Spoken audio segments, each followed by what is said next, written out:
En nombre del Padre, del Hijo y del Espíritu Santo. Amén. Amados hermanos, en nuestro Señor Jesucristo, nos encontramos en el 13º domingo después de Pentecostés y tenemos el Evangelio tomado de San Lucas, del milagro que hace nuestro Señor a los 10 leprosos, que como es sabido, los leprosos eran excluidos de la sociedad, como excomulgados, no tenían comercio con el resto, ni con su familia siquiera, y por eso debían de vivir aislados del resto del mundo, de su familia y de todo, como imagen de esa lepra que nos trae designándonos el estado de la humanidad pecadora. Y la lepra también tenía su posible curación en algunos casos, o era falsa lepra, y por eso entonces, si alguno de ellos se sanaba o descubría de que no era verdadera lepra, para ser reintegrado en sociedad y en vida familiar, debía de tener el certificado de los sacerdotes. Y estos pobres leprosos le dicen: Maestro, apiádate de nosotros. Y él les dice: vayan a los sacerdotes. Y en el camino se curan todos, pero uno solo vuelve.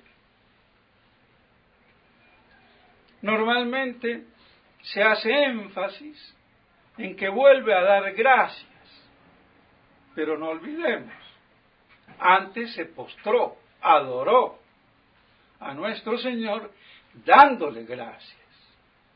Hay una pequeña diferencia, porque no es pura gratitud, y bien que hay que ser agradecidos, como decía Santa Teresita, nada atrae o atira las gracias de Dios que la gratitud, pero es más que la gratitud. Hay que ser agradecidos, pero para agradecer a Dios primero hay que creer en Dios. Hay un acto de fe. Tu fe te ha salvado. Entonces, no hay que circunscribirlo a un mero hecho de gratitud y de ingratitud por defecto de los otros 9. No para ahí la cosa. Porque sencillamente, evidentemente, hay algo más profundo, y es la fe, la conversión. Desgraciadamente, el gran Maldonado, quizás lo mejor que se ha escrito de la época de la Contrarreforma, como dice el mismo padre Castellani, no haya ninguna dificultad en este Evangelio, o mayor cosa que comentar, está todo clarito. Y el padre Castellani dice: no, hay 3 problemas, si se quiere. ¿Por qué? Primero, porque hace un reproche. ¿A dónde están los otros? Solo tú viniste. Cuando en realidad Él los mandó. Entonces, más bien el reprochado debiera de ser el que volvió, porque los otros fueron y este no fue hasta los sacerdotes. No cumplió la orden. Entonces, ¿cómo? Y encima tu fe te ha salvado. Entonces, ¿cómo es eso? Y justamente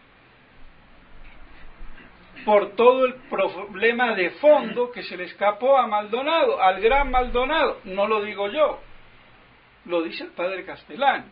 Yo a Maldonado sinceramente ni lo he leído, para decir las cosas como son.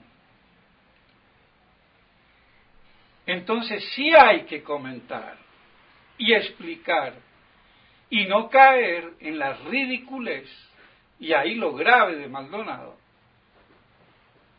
de que creer que puede haber un pasaje de la Escritura que no tenga nada de comentario.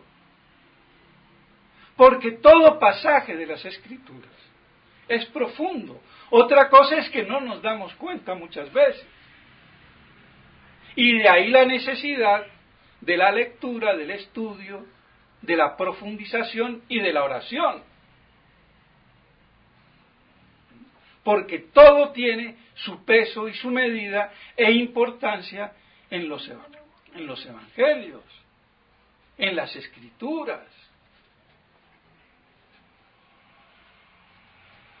No es como en una revista, un artículo importante y 5 de pacotilla ahí como para rellenar. Y con fotos. Y si hay muchas fotos, mejor, porque más distraídamente leemos. No. No es el Evangelio así. No es la palabra de Dios para ser tratada así. Entonces vean cómo el gran Maldonado aquí patina. Y bueno, ¿qué vamos a hacer? Eso que nos sirva. Porque todos podemos patinar y patinamos. Y por eso no hay que endiosear a nadie. Y la admiración en tanto y cuanto la verdad la sustente. Porque nosotros somos muy dados a aceptar todo lo que admiramos y rechazar todo lo que no admiramos o apreciamos. Y eso no en conformidad a la verdad objetiva, sino al caprichito del sujeto en su libertad y conciencia subjetivista.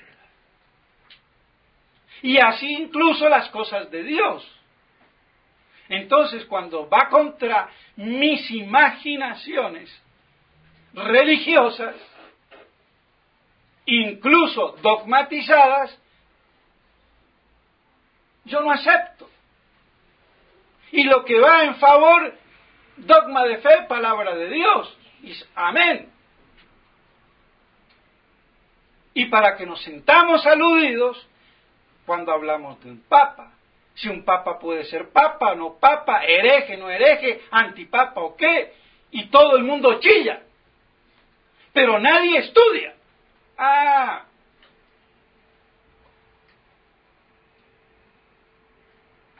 El problema de la infalibilidad. ¿Y cuántas cosas?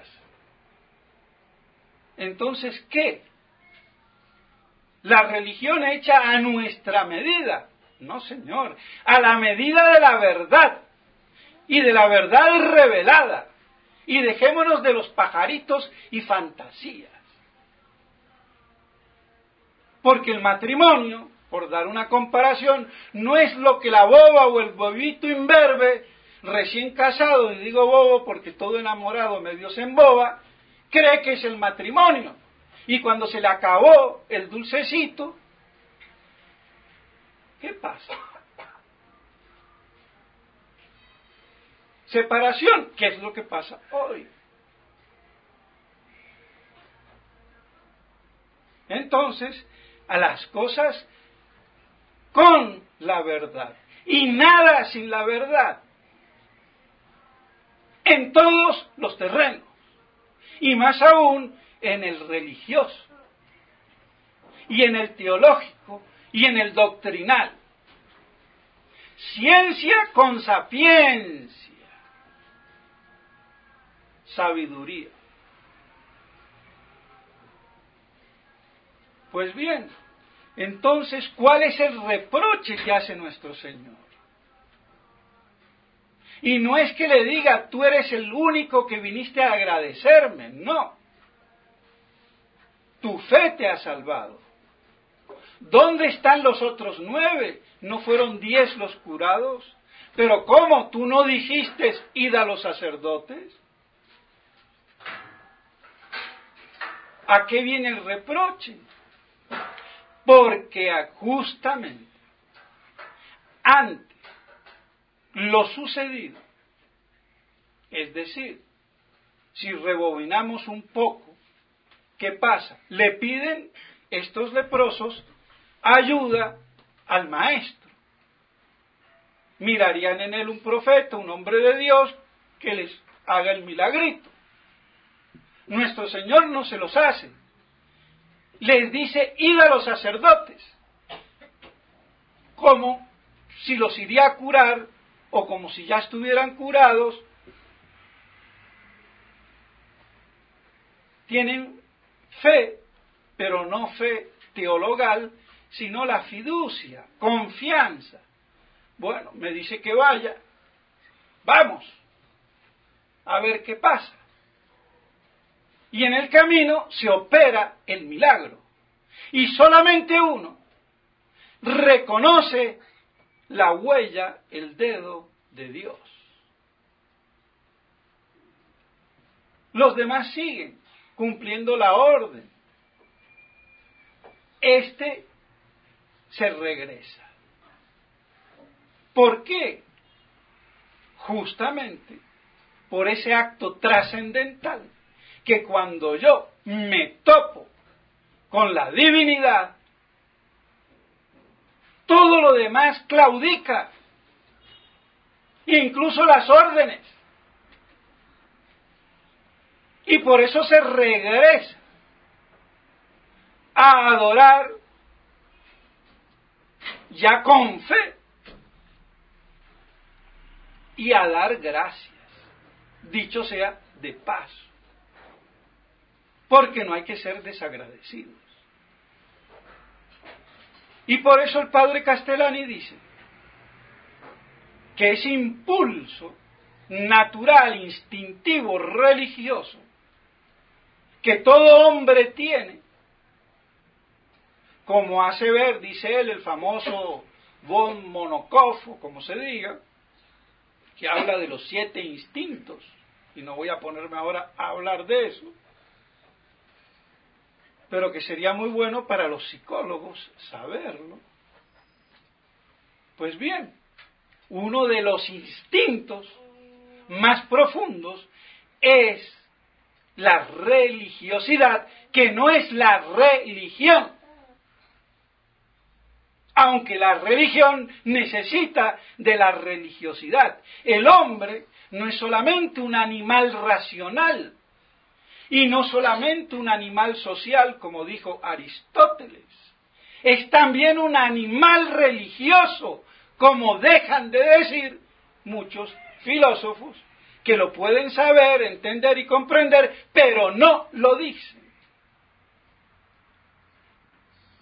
Y hay que decirlo. El hombre es un animal religioso. Pero esa religiosidad, que no es la religión verdadera, revelada y trinitaria,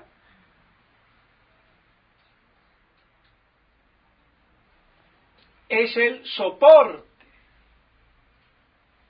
¿Y de dónde viene esa religiosidad instintiva? O ese instinto, por decirlo así, no tanto animal, sino intelectual o espiritual.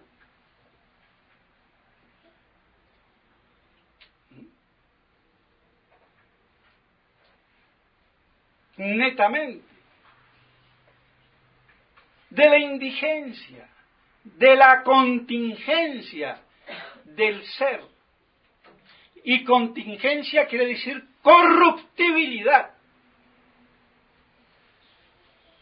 Y dicho sea de paso, no como creen muchos filósofos, por influencias avicenianas, que lo contingente es lo que se opone a lo necesario. Y lo contingente es la criatura y lo necesario es Dios. No. Porque hay criaturas necesarias que tienen el subsistir necesariamente como los ángeles inmortales o como la inmortalidad del alma. Y no por eso dejan de ser aún necesarios creados.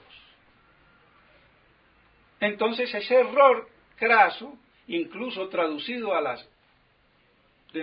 los caminos de la demostración de Dios, dicho sea de paso, cuando habla de ser necesario y contingente, está hablando de seres corruptibles, porque lo que yo veo es la corruptibilidad que hay de todo aquello que veo, toco y miro.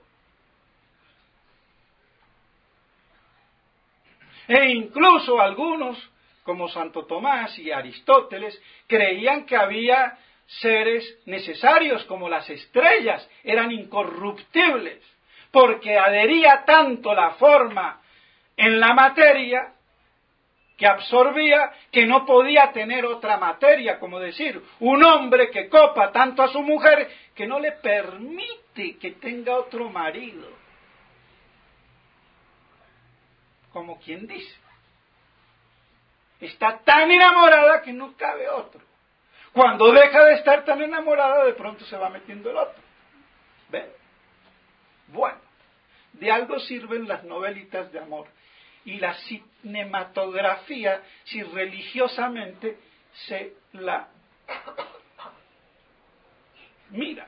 Pero bueno, entonces, esa contingencia, esa caducidad, esa anonadación de ver lo nada que son las cosas por su corruptibilidad natural, ese anonadamiento, es el soporte material de ese instinto religioso, y que el soporte intelectual o racional o espiritual es la admiración. Entonces, cuando yo tengo ese instinto de la nada, del ser para la muerte, y vaya si no somos seres para la muerte, aunque no tomamos muchas veces conciencia, sino cuando llegamos a las canas, si es que llegamos.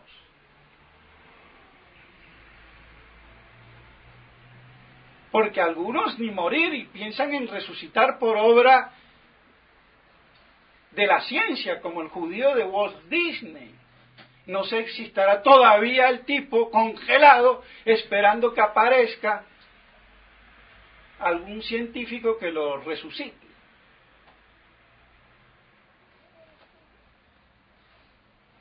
Así que está invernando. ¡Qué locura! ¡Qué chifladura!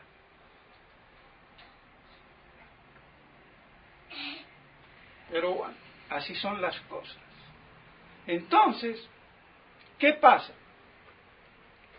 Cuando yo veo esa contingencia, esa corruptibilidad, ese ser para la muerte, y que puede ser una vía mística de purificación, porque no es lo mismo pensar en la muerte, meditar en la muerte, pero eso está por allá, en la Cochinchina, quién sabe. Pero cuando uno la experimenta, espiritual o místicamente, y la ve cerca, cambia la cosa. Y es muy favorable, porque ese es nuestro estado de angustia existencial, si así lo queremos decir. Esa angustia de nuestra nada, de nuestra contingencia.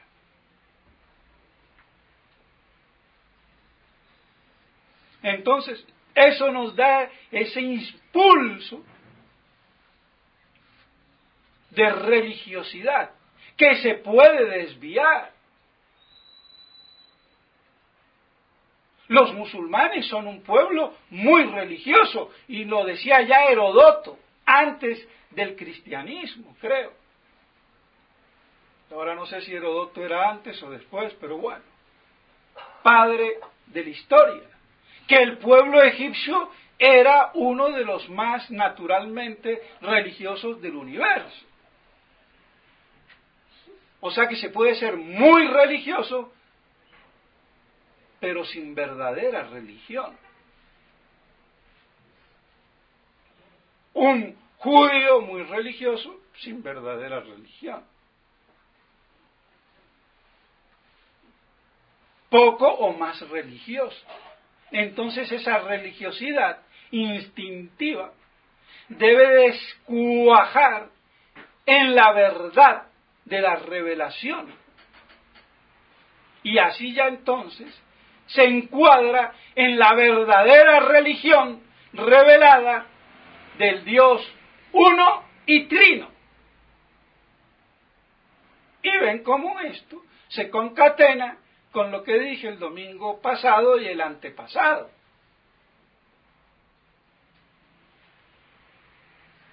Entonces, ese impulso fue el que hizo retroceder a este leproso samaritano, mientras que los otros siguieron. Y por eso el reproche de nuestro Señor, para que nosotros veamos que ante Dios no hay otro precepto, por muy bueno, legal y lo que fuera. Y por eso le dice, eres tú el único. ¿Cómo? Y eso no lo podía exigir nuestro Señor en el plano de la gratitud puramente. Porque si yo le doy limosna a 10 pobres y uno solo me da las gracias, no sería muy caritativo. ¿Y dónde están los otros 9 que no me vienen a agradecer? Che, que les he dado 1.000.000 de pesetas a cada uno. Sería más bien vanidad. ¿Ven por qué no es suficiente el argumento medio moralino de la gratitud, sino pasa al orden trascendental de la fe, a donde se aclarecen las cosas y se ve la verdadera gratitud? Porque cuando yo me doy cuenta de lo que soy, ¿cómo no voy a agradecerle a Dios? Todo, rico, pobre, chueco, enfermo o lo que sea, agradecerle. Y por eso el mundo de hoy no agradece nada. ¿Pero qué va a agradecer? Agradecerá los puestos políticos. Y si se gana la lotería, pero se acabó. Pero agradecerle a Dios si ya ni creen. O como los ateos, que se imaginan un Dios de su fantasmagoría estúpida e ignorante y lo atribuyen al Dios de la iglesia o al Dios verdadero. Y ellos campantes, yo soy ateo, soy imbécil. Porque ese no es el Dios verdadero que tú te imaginas, y menos adjudicárselo a la iglesia. Así de claro. Y aquí habría mucho que decir sobre el tema. Pues bien, entonces creo que queda más o menos claro.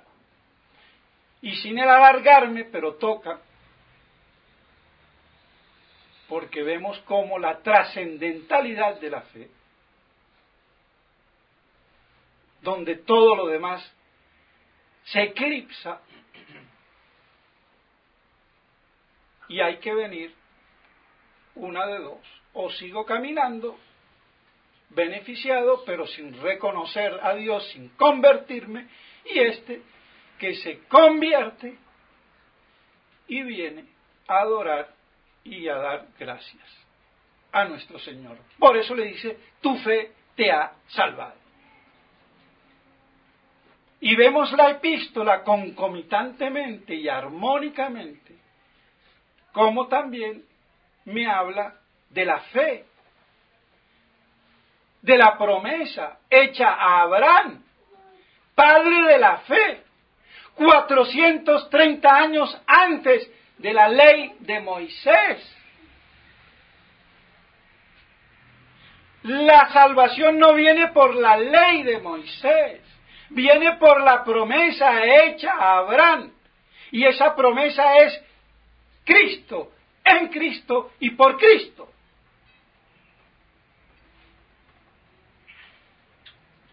¿Ven cómo se conjuga evangelio y epístola una vez más? Y entonces, ¿para qué eché la ley? Bueno, nos dice el mismo la Escritura, por las transgresiones. Santo Tomás, citando a San Beda, da 4 razones, no sé si me las voy a acordar, pero una para mostrar la enfermedad. Tú tienes lepra, tú tienes cáncer. No es un resfriado que se cura con aspirina. Concientizar el problema, detectar la enfermedad, para por lo menos después buscar al médico. Lógico, ¿no? Para refrenar la malicia del pueblo elegido.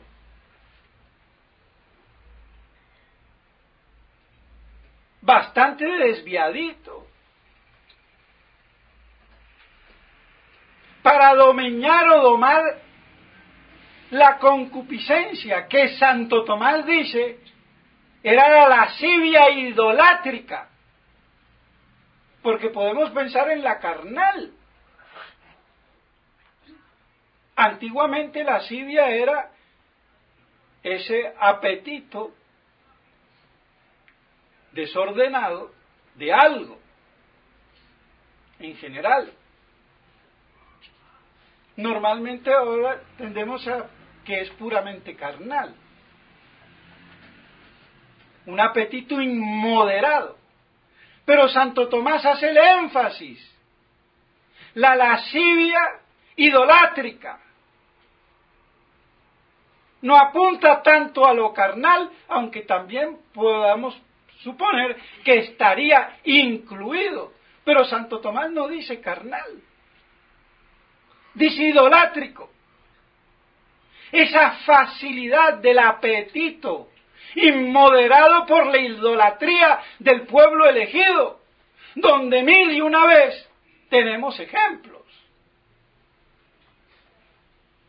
Hasta inmolaban a Moloc, y mucha ley de Moisés, y mucho papá Dios, y Abraham, Isaac y Jacob, y la chinchirán. ¿Y qué pasaba con el culto idolátrico?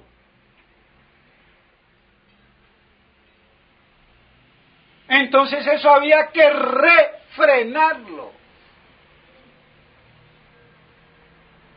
Y después, la cuarta sería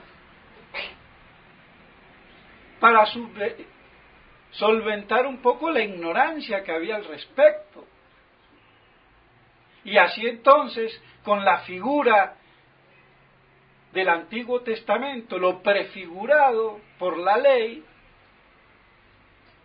vieran la gracia futura, el Mesías esperado, que en definitiva terminan matándolo. ¡Qué drama! Siempre se presenta ese drama, y le guste o no a los judíos, porque ese es el problema de ellos y también nuestro, no solamente de ellos, pero ellos lo generaron, y eso no se va a acabar hasta que esto no se acabe. O sea que no hay tregua, no hay acuerdos, no hay paz. mientras ese problema religioso, deicida, no se arregle. ¿En qué? En la conversión del pueblo elegido el día que lo vengan viéndolo bajar. No va a ser antes. O sea que más apocalíptico, dicho sea de paso, no se puede ser.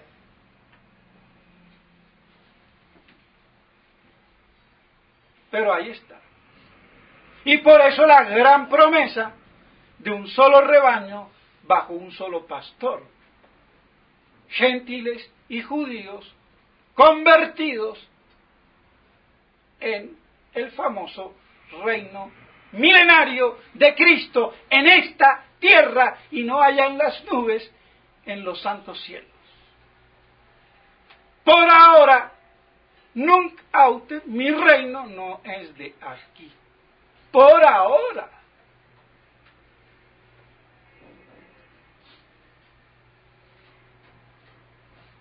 Ahora, estas cosas que sean contradichas, impugnadas por sacerdotes ignorantes, ya no es mi problema. Mi problema es decapitarlos. Y bueno, ¿qué vamos a hacer? Y si no quieren ser decapitados, no impugnen, ni discutan. Oigan, aprendan, estudien y recen. Y más le valiera no haberse puesto jamás una sotana y menos una mitra. Porque ¿cómo les va a ir? Y así, para rematarla, les va a ir a los obispos, Monseñor Felé, Monseñor Tissier, Monseñor Williamson, Monseñor Ford, Monseñor de Galarreta, y no sé si me olvida algún otro, y ahora Monseñor Don Tomás, que va a venir a Colombia. Bueno, venga, pero aquí hay autoridad religiosa, mijo. Tú no vienes a tierra de nadie. Y si vienes a que nos pongamos de acuerdo, ok, perfecto. Pero si no, ni pises porque te va a ir mal. A él y al que lo trae. Porque hay que decirlo. Y lo voy a decir con nombre y apellido. Lamentablemente, don Ricardo Sornosa, brazo derecho del padre Altamira, pero que no ha aceptado el cambio operado por el padre Altamira al darse cuenta de la traición de Monseñor Williamson, porque no la veía, pero ahora la ve. Él sigue diciendo que necesitamos obispos. Claro que necesitamos obispos, pero obispos, no otra cosa.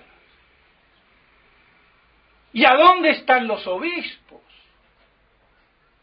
A ver.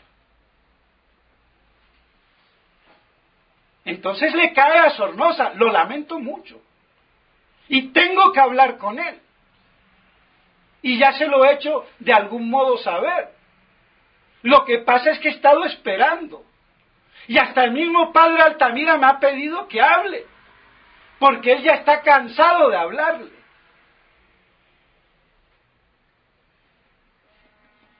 Entonces, las cosas como son. Guerra avisada no mata soldados. Ya tiene fecha, va a venir del 20 al 30 de septiembre. Y el padre Altamira pensaba irse el 25 de septiembre a México. Bueno, yo no sé si él le guste que yo diga estas cosas. Bueno, yo creo que las debo de decir, aunque de pronto a él le incomode o no le guste o esperaba, pero bueno. Meteré la pata, no sé, pero lo hago para avisar. Guerra avisada no mata soldados. Si después viene la carnicería, no es mi culpa, che. Cuando corra sangre. Y la cabeza de quien sea. Porque lo que hace Sornosa hoy es peor lo que ha hecho el procurador Alejandro Ordóñez. Porque lo que el otro no terminó de hacer, avalando a la fraternidad y haciendo pasar la píldora, este termina haciéndolo como Monseñor Williamson. A los que saltaron del Titanic los terminó yo hundiendo en los botes y salvavidas que pudieron haber. Peor todavía. Ahora, ¿cómo es posible que no se dé cuenta? Y él arriesgando quedarse sin misa, y quien le dé el sacramento no va a venir Monseñor Williamson de allá de Kent cuando se esté muriendo. Entonces que él primero vea de tener la verdadera misa y dar gracias que tiene buenos sacerdotes, y veremos después obispos o no. ¿Él para qué quiere ser obispo? ¿Qué obispo? Eso ya es un problema más eclesiológico, más sacerdotal. Pero ni él ni yo lo podemos arreglar. Entonces las cosas, y si yo lo que quiero hacer es un monasterio, pues a la larga hágalo si quiere, pero que sean monjitas y monjitos ahí quietos, chitos. No se metan a sacarle la feligresía al padre Altamira, o a mí, o a lo que sea. Y ese es el problema que hay. Y lo digo porque más vale avisar y prevenir que después lamentar.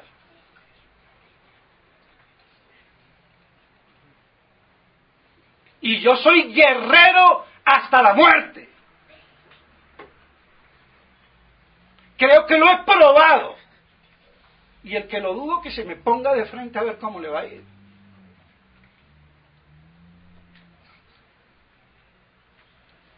Porque yo no tengo en esto ni 1, ni 2, ni 3, ni 4 años.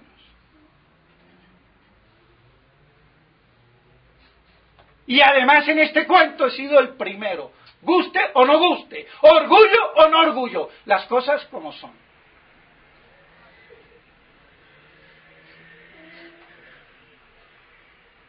Así de claro.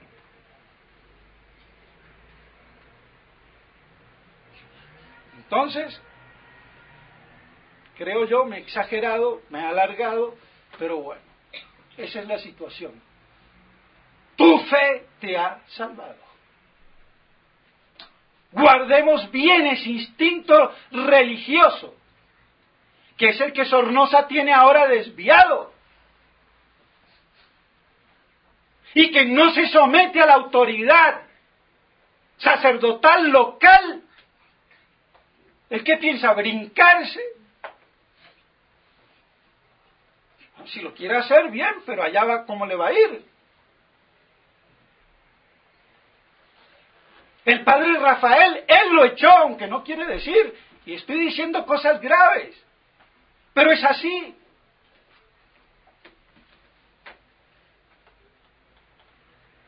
Ahora, ¿cómo yo hablo de esto? Para que se den cuenta.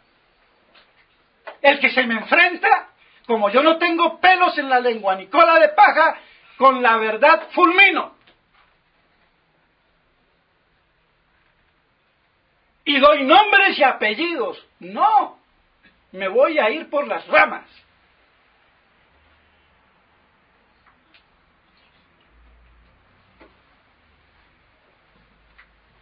Después que no se diga, no sé, no sabía. Y por eso tengo que ir a hablar con él, para hacerle el ver. Porque puede estar un nubilado de buena fe. Bueno, si eres de buena fe, escucha la versión sacerdotal verdadera. Y si después no quieres creer, aguántate, mijito. Pero ¿qué es lo que va a ocasionar? División. ¿O qué? Si quiere tantos obispos, váyase con la fraternidad. ¡Qué friega! Para no decir otra palabra más castiza.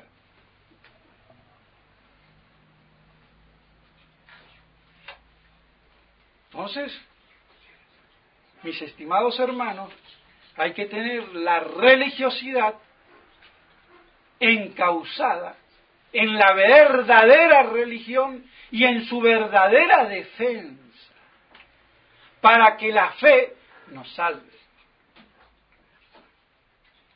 Entonces, vemos cómo se aplican también los evangelios casi literalmente a lo que acontece, a lo que nos está aconteciendo y a lo que va a venir. Yo aquí estoy abriendo el paraguas antes de que llueva. Pero bueno, más vale prevenir que lamentar. Y a cada uno su responsabilidad. Porque esto que digo aquí lo oyen en el mundo entero. Así que yo no hablo solamente aquí para estos 4 metros o los que haya, no. Tiene la trascendentalidad, buena o mala, del Internet en su difusión, tanto que sirve para difundir cualquier porquería, bueno, sirve también accidentalmente para difundir la verdad a aquel que la quiera oír, porque el que no, allá él. Y bueno, ¿qué vamos a hacer? De todos modos, que nos quede presente lo importante entonces, que es cuando sentimos el dedo de Dios.